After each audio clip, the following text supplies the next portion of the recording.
Vani stories. கிராமத்துல அது இருட்டாகிற நேரம்.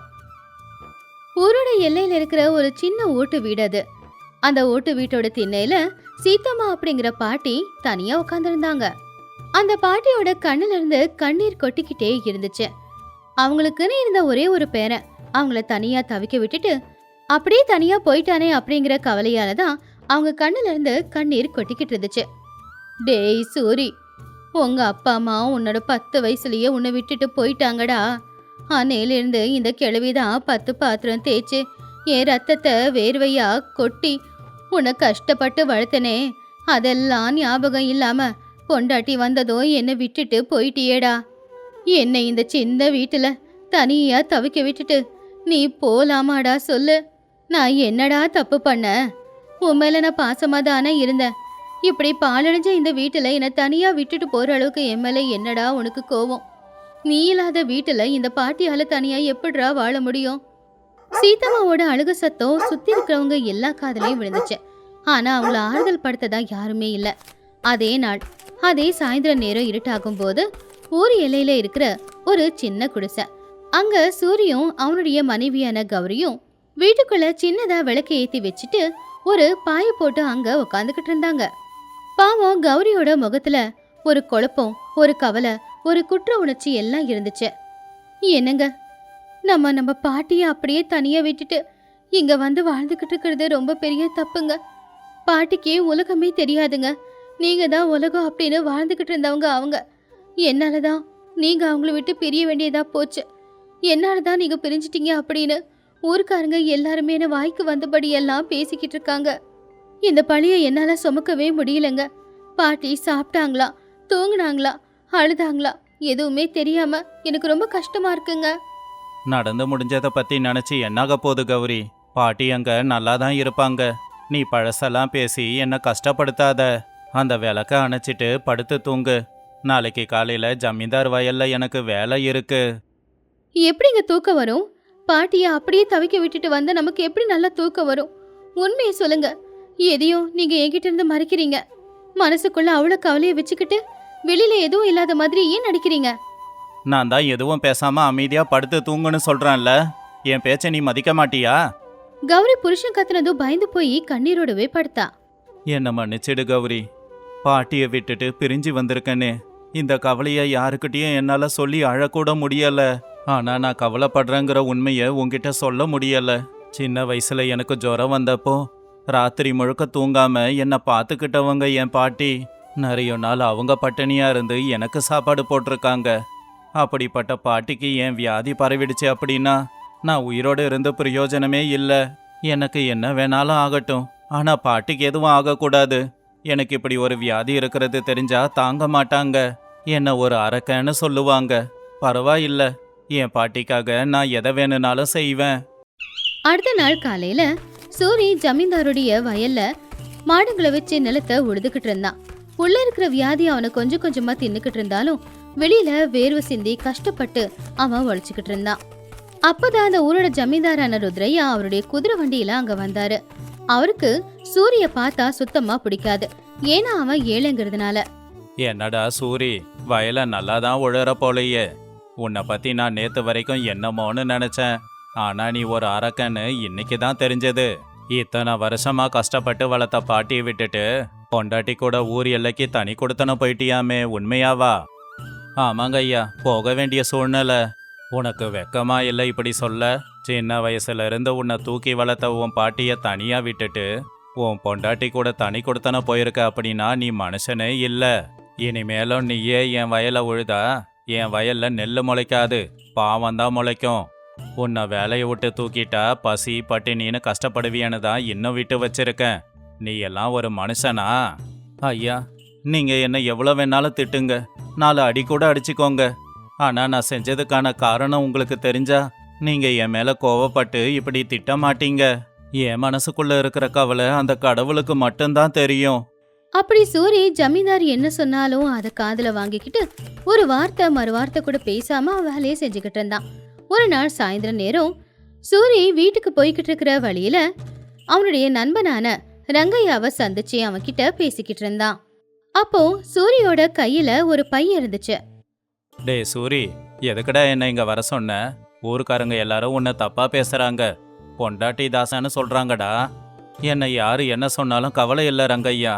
இதோ இந்த பையில காய்கறி இருக்கு, கூட 10 ரூபாயும் இருக்கு. இத கொண்டு போய் என் பாட்டிக்கிட்ட கொடுத்துடு. ஆனா நான் தான் கொடுத்தேன்னு மட்டும் சொல்லாத. யாராவது கொடுத்தாங்கன்னு சொல்லு, இல்ல நீயே வாங்கிக்கிட்டு போனதா கூட இருக்கட்டும். இதை யாருக்கிட்டையும் சொல்லாத. இது கடவுள் மேல ஆன.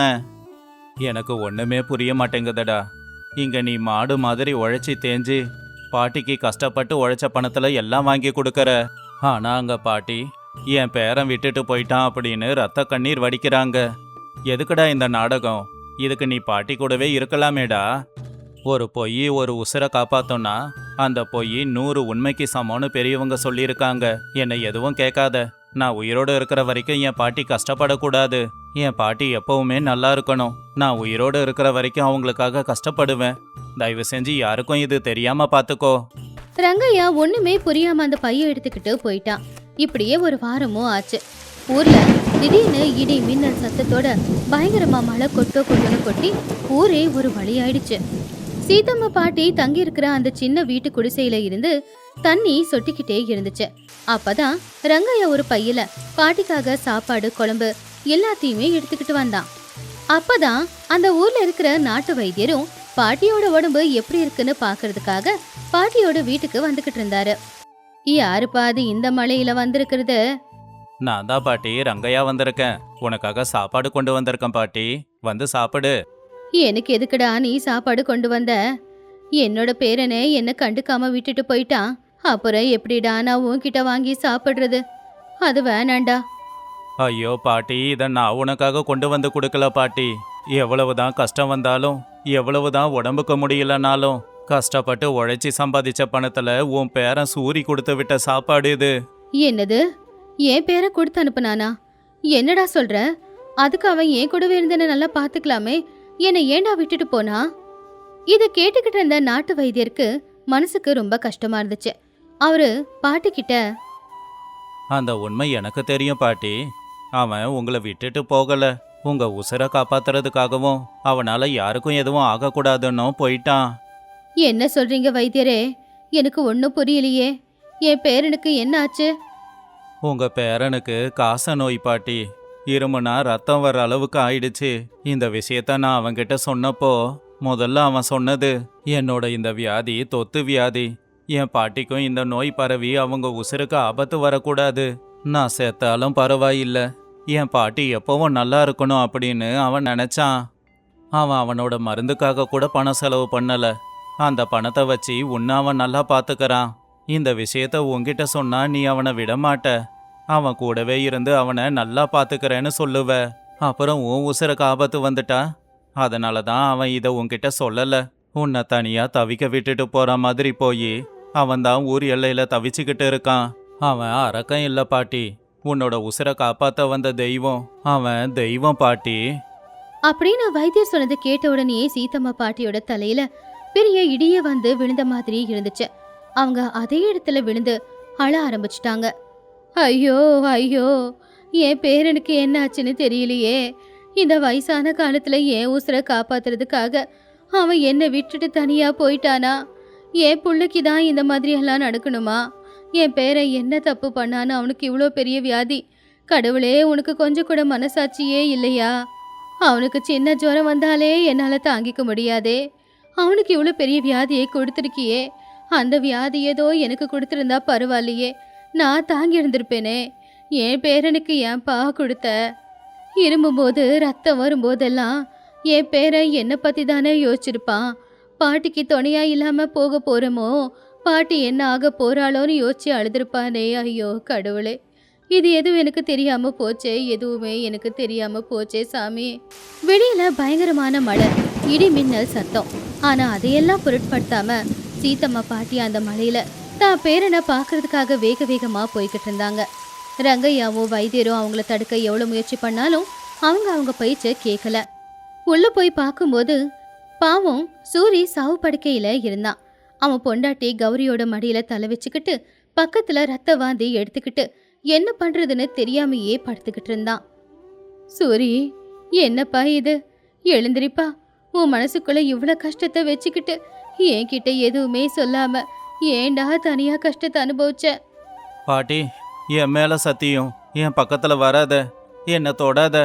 என் வியாதி உனக்கு வரக்கூடாது. தள்ளிப்போ பாட்டி. வியாதி எனக்கு வந்தா வரட்டும்டா. நீ இல்லாத இந்த உலகத்துல நான் வாழ்ந்து என்னடா பண்ண போறேன்? என் கைய பிடிச்சுக்கோடா. வேணா பாட்டி, அவர் கைய தொடாதீங்க. இத்தனை நாளா அவர் உசுறு போகும்போது கூட நீங்க நல்லா இருக்கணும்னு அவர் இவ்வளோ கஷ்டப்பட்டாரு. அந்த கஷ்டத்தை வீணாக்காதீங்க. தயவு செஞ்சு தள்ளி போங்க பாட்டி. என் உசுறு போய்கிட்டு இருக்கு பாட்டி. என் நேரம் நெருங்கிடுச்சு. சாகிறதுக்கு முன்னாடி உன்னை ஒரே ஒரு தடவை பார்க்கணும்னு ஆசைப்பட்டேன். அது நடந்துடுச்சு. உன்னை கட்டி பிடிச்சி அழணும் போல இருக்கு. ஆனா கடவுள் அந்த பாக்கியத்தை எனக்கு கொடுக்கல. என் மூச்சு காத்து பட்டாலே அந்த வியாதி உனக்கும் வந்துடும் பாட்டி. என் கையால உன் கண்ணீரை துடைக்க கூட முடியலையே பாட்டி. நீ நல்லா இருக்கணும். உனக்கு எந்த கஷ்டமும் வரக்கூடாது. நீ எப்பவுமே நல்லா இருக்கணும் பாட்டி. அப்பா அம்மா செத்ததுக்கு அப்புறம் என்னை தூக்கி வளர்த்த அந்த கையை எப்பவுமே நல்லா இருக்கணும். உன்னை பார்த்துட்டேன்ல, நான் இனி நிம்மதியா போவேன். வேணாண்டா, பாட்டியை தனியா விட்டுட்டு போகாதடா. நானும் கூட வந்துடுறேன்டா. என்னையும் கூட்டிக்கிட்டு போடா. சூரி கண்ணுக்கு எதிர்க்க உட்காந்துக்கிட்டு இருந்த அவனுடைய பாட்டியை பார்த்துக்கிட்டே, பாட்டிக்கு என்னால எந்த பிரச்சனையும் வரல அப்படிங்கிற அந்த சந்தோஷத்திலேயே நிரந்தரமா கண்ணை மூடிட்டான். அடிக்கிற காத்து, மழை, இடி மின்னல் சத்தத்திலையும் கூட அந்த குடும்பத்துல இருக்கிற எல்லாரும் அழுகுற அந்த அழுக சத்தம் ஊரெல்லாம் கேட்டுக்கிட்டு இருந்துச்சு. சூரிய அவங்க பாட்டியோட உசுரை காப்பாத்துறதுக்காக பண்ண தியாகம் அந்த காத்து மழையில கலந்து போச்சு. அன்பு பாசம் அப்படிங்கிறது மத்தவங்க நமக்கு என்ன செஞ்சாங்கன்றத பொறுத்து இல்ல, அவங்க நல்லா இருக்கணும் அப்படிங்கிறதுக்காக நாம என்ன செஞ்சோம் அப்படிங்கிற பொறுத்தே இருக்கு. அவங்க உசுறு போற நேரத்திலயும் நம்மள சுத்தி இருக்கிறவங்க நல்லா இருக்கணும்னு நினைக்கிறேன். இந்த மாதிரி பிள்ளைங்க இருக்கிற வரைக்கும் இந்த நாட்டுல மழை பெஞ்சுக்கிட்டு தான் இருக்கும்.